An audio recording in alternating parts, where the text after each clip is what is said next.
The Story of Dr. Dolittle by Hugh Lofting. The 14th chapter. The Rat's Warning.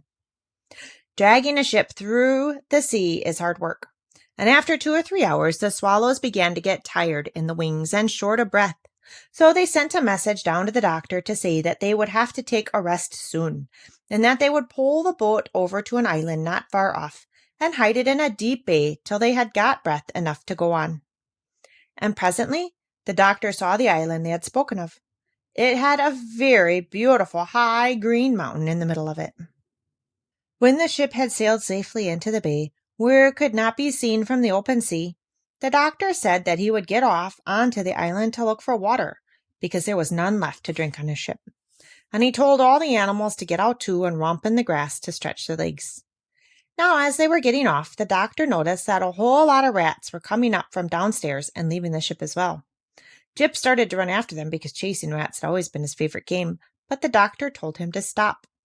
And one big black rat, who seemed to want to say something to the doctor, now crept forward timidly along the rail, watching the dog out of the corner of his eye. And after he had coughed nervously 2 or 3 times, he cleaned his whiskers and wiped his mouth.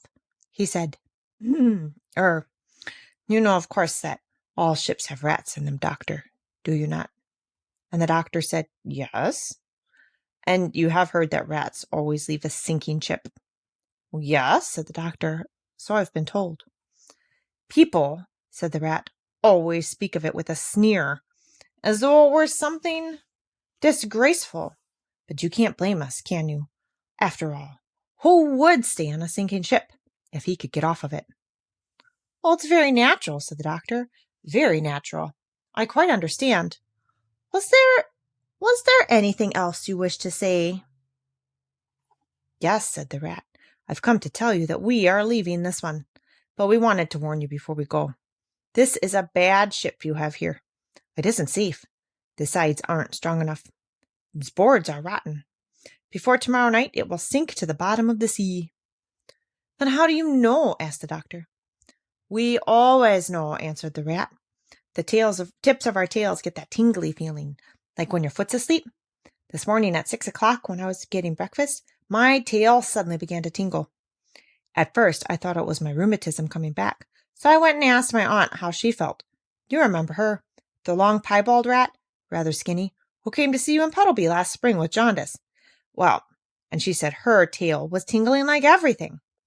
Then we knew for sure that this boat was going to sink in less than 2 days, and we all made up our minds to leave it as soon as we got near enough to any land.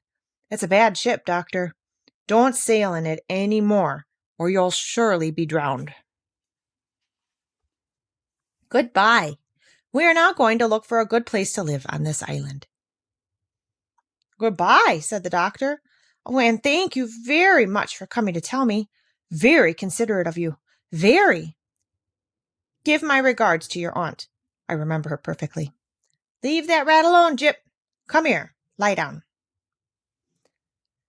So then the doctor and all his animals went off, carrying pails and saucepans, to look for water on the island while the swallows took their rest. I wonder what is the name of this island, said the doctor, as he was climbing up the mountainside. It seems a pleasant place. What a lot of birds there are. Why, these are the Canary Islands, said Dab-Dab. Don't you hear the canaries singing? The doctor stopped and listened.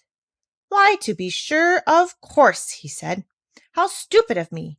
I wonder if they can tell us where to find water.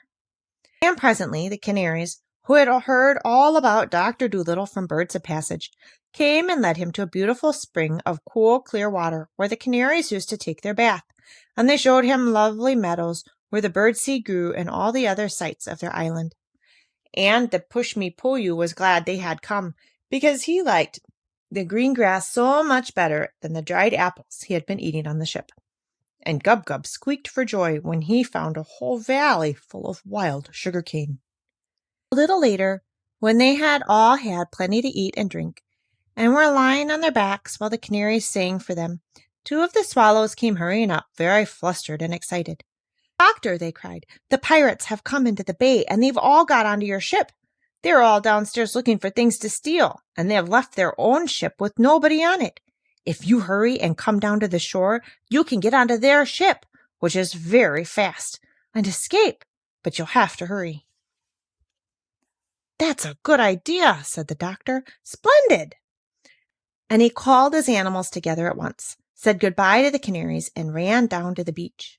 When they reached the shore, they saw the pirate ship with the 3 red sails standing in the water. And just as the swallows had said, there was nobody on it.